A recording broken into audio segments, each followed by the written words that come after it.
Hello everyone, thank you for joining me on my Yarn for Brains channel, where we'll stitch, create, and explore the wonderful world of crochet together.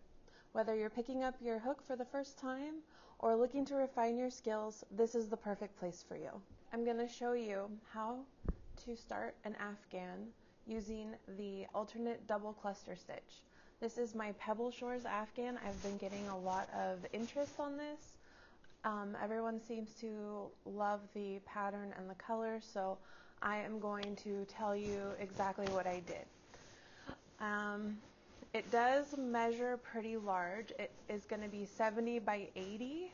It covers a queen size, actually the top of a king size even. It just doesn't hang down. So it is a very large blanket. You don't have to make something this large.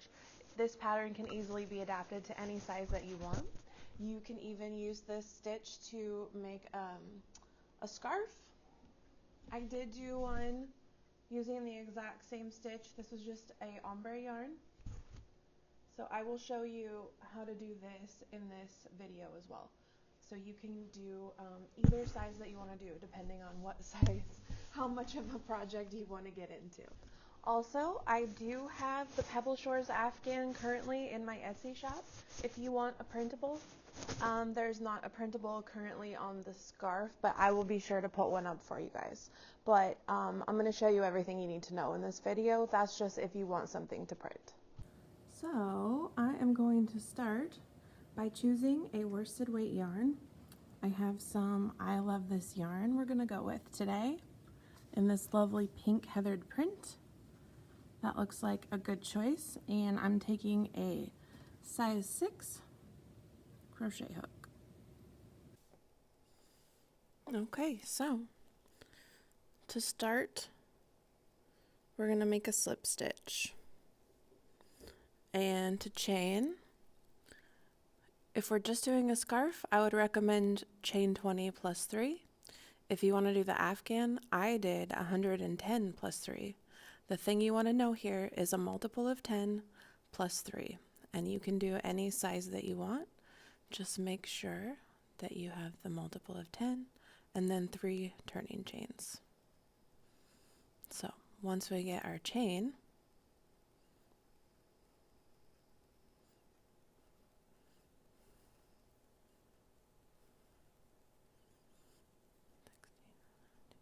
(18, 19, 20).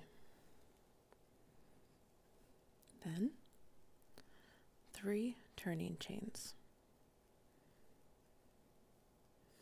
So from here, you are going to yarn over and into the 4th chain from the hook, the back loop.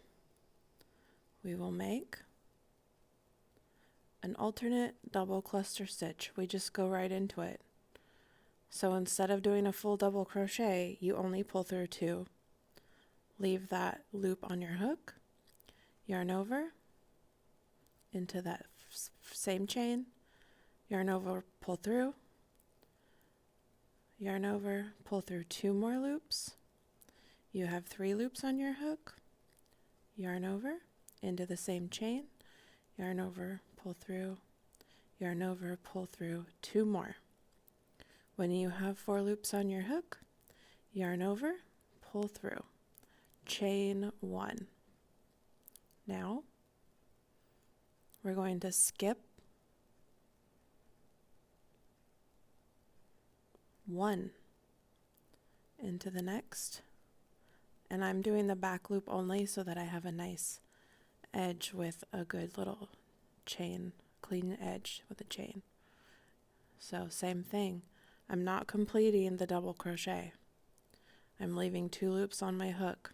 I'm yarning over into that same chain, pull through, yarn over, pull through, 3 loops on the hook, yarn over into the same chain, yarn over, pull through, yarn over, pull through 2, 4 loops on the hook, yarn over, pull through, chain 1.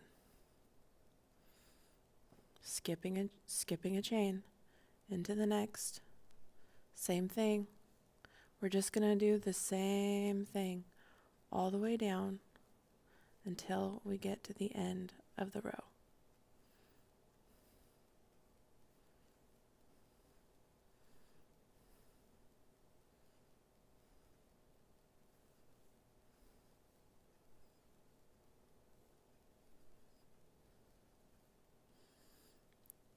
If you want to see a clip of this stitch alone, so you don't have to keep pausing, if you need to go over it several times, there is a clip on my YouTube channel with just that. It's 1 minute and it's just that same stitch over and over.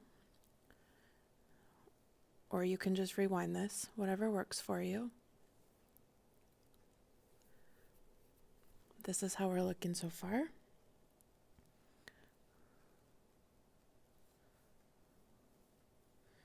I'm going to keep working.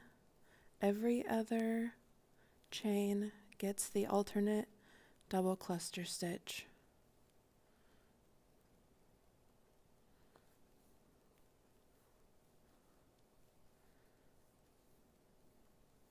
And then when I get to the end here, I'll show you what to do. So I'm using a size 6 millimeter crochet hook. I do have a tendency of crocheting a little tight, so I usually go up a hook size.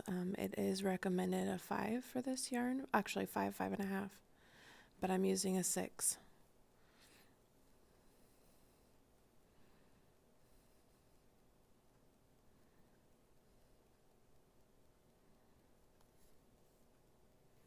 So now this is my last alternate double crochet of this row, but I still have a chain left in my foundation chain. Okay, so here's my 4 loops. Did get a little tangled. 4 loops. Here, now we'll pull through chain 1 still. Oops, bear with me. Okay, so now since we still have a chain here, we're just gonna do a double crochet into that back loop. Okay, so now we're going to chain 1, 2, 3. Turn your work, yarn over into the chain space right here. Yarn over, pull through, yarn over, pull through 2. We're doing the same thing. Alternate double cluster the whole way across into each chain space. And that's it. That's all you do. Once you get that stitch down, it may be a little tricky, just keep practicing it. It may be a little tricky, but once you get that stitch down, you're on your way. That's all you do. Same, over and over. If you want to use an ombre yarn, I would recommend that if you don't want to do a solid color. This blanket had a different color for each row, so there were a lot of ends to weave in. So it's up to you if you want to do that. Just know that if you want to do that stripe with a different color, lots of ends to weave in. Here's an example of the ombre. This is another I love this yarn. I will look up the colors that I used for the scarf and for the blanket and try to get those into my description. If you have any questions, feel free to reach out. You can find me on my website, yarnforbrains.com, and I will try to answer as much as I can for you, or you can leave some questions or comments below. And I'll be making some more tutorials for you, so stay tuned, okay? Thanks for hanging out. I hope you enjoy your project with the alternate double crochet. I've really enjoyed this stitch, and I'm planning on using it for several more projects coming up. So I'm going to do a lot of other fun stuff too. So if there's anything you want to see in particular, let me know in the comments. I will be checking those. Also, if you haven't met her yet, this is Mal. She is quite a little lady, and she is going to be spending a lot of time with us. Mal, not meow.